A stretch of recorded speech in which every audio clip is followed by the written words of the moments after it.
Imagine que pudéssemos apenas soprar poeira para o céu ou usar o oceano como um espelho para arrefecer o planeta. Que tal se pudéssemos diminuir o aquecimento da Terra e esfriá-la com uma ciência inteligente? Aqui estão 3 ideias inusitadas para mudar o clima. Vamos falar sobre a modificação da radiação solar ou geoengenharia solar. Em primeiro lugar, por que está tão quente aqui? A razão pela qual o mundo está a aquecer com gases de efeito de estufa é que eles tornaram mais difícil para a Terra irradiar calor, e assim se pode trazer a Terra de volta ao equilíbrio, reduzindo a quantidade de luz solar absorvida. Em 1991, a imprensa reportou sobre a erupção do vulcão Pinatubo nas Filipinas.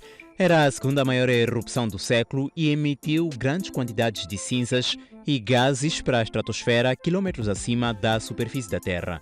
Um cientista descobriu que isso arrefeceu o planeta em cerca de meio grau Celsius nos meses posteriores. Pequenas partículas chamadas aerossóis refletiam a luz do Sol de volta para a Terra. Existem algumas ideias para arrefecer o planeta. A primeira, injeção de aerossol estratosférico.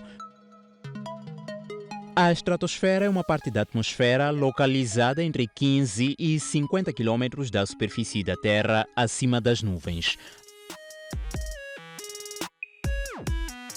A camada de ozono também fica aqui.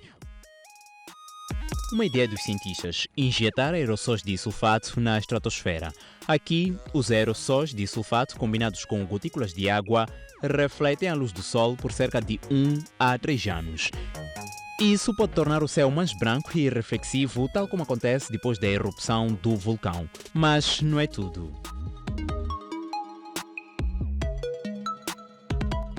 Há evidências de quase todos os modelos climáticos mostram que se houver uma distribuição de aerossóis na atmosfera do norte a sul e de leste a oeste, pode-se reduzir muitos dos riscos climáticos importantes. Então, mudanças na disponibilidade de água, na temperatura, incluindo as temperaturas extremas. E há evidências de que isso poderia proteger ou reduzir o risco para algumas pessoas mais expostas ao risco no mundo. Para arrefecer definitivamente o planeta, os aerossóis teriam de ser injetados na atmosfera por décadas e em grandes áreas. Balões, artilharia, aviões e até mesmo torres poderiam ser usados para isso. Parece muito esforço e dinheiro? Bem, para baixar a temperatura com esta tecnologia em 1 grau, teríamos de gastar 18 bilhões de dólares por ano. Para ter em mente, as catástrofes naturais no mundo causaram estragos à volta de 210 bilhões de dólares só em 2020. Devido às mudanças climáticas, elas tornam-se mais frequentes e mais caras. Há preocupações de que o uso da gestão da radiação solar podem alterar os padrões das chuvas e de formação de nuvens, por exemplo. Na nossa opinião, há riscos que não podem ser calculados. Um estudo de 2009 prevê um pequeno potencial de chuva ácida cair em algumas regiões. Outros veem riscos de danos para a camada de ozono e mesmo extremos climáticos, argumentando que a libertação de aerossóis apenas no hemisfério norte podem conduzir para a redução de chuvas na Índia e na região do Sahel, em África. Mas há outras ideias para além desta. Pode imaginar bolhas como estas ou isto a ajudar a arrefecer o planeta? O oceano cobre mais de 70% do planeta. Águas azuis escuras refletem muito pouca luz solar e absorvem mais calor. Quanto mais brilhante a superfície, mais radiação é refletida e menos aquece. A isso é denominado efeito albedo.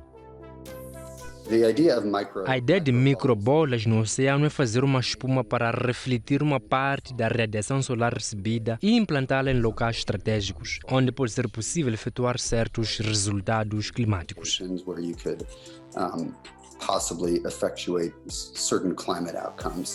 Mas como isso funciona exatamente? Cientistas sugerem usar navios especiais para agitar a espuma no seu rastro, ou poderia ser feito pela frota de navios comerciais que já navegam pelos oceanos. Parece insano e há mais questões. Olhas estouram em meros segundos. Para refletir o sol o suficiente, teriam de ficar na superfície do oceano por dias. Produtos químicos para manter as bolhas poderiam ser a solução, mas os potenciais efeitos sobre o ecossistema marinho ao cobrir grandes áreas com espuma artificial ainda não foram explorados. Os impactos nos padrões climáticos podem ser grandes e difíceis de controlar. Gabriel modelaria os efeitos se os giros oceânicos no hemisfério sul fossem significativamente mais brilhantes. Chove mais na Índia e partes de África, mas termina numa situação de seca muito onerosa em certas partes do Oceano Pacífico. Passemos a algo menos ameaçador e mais prático. Durante o verão, muitas cidades ficam quentes, realmente quentes.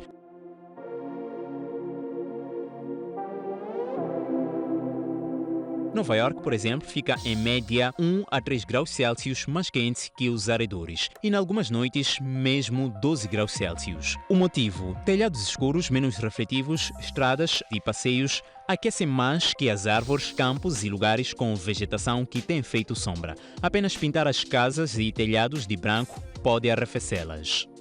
Temperaturas locais podem ser reduzidas na ordem de 1 grau, mais ou menos. E, obviamente, este é um número médio para dias muito quentes, onde pode haver muita radiação. O efeito poderia ser ainda maior. Definitivamente pode ajudar. O programa New York City Cool Roof foi lançado em 2009 pelo Serviço de Departamento de Edificações da cidade de Nova York. A temperatura do telhado caiu em 168 graus para 119 graus, uma redução de 30%. Desde então, cerca de 1 milhão de metros quadrados de telhados foram pintados de branco. Tornar todos os telhados americanos mais refletivos pode poupar bilhões de dólares usando pouca energia. Os benefícios poderiam equivaler a compensar as emissões de efeito estufa de 700 usinas a carvão de médio porte.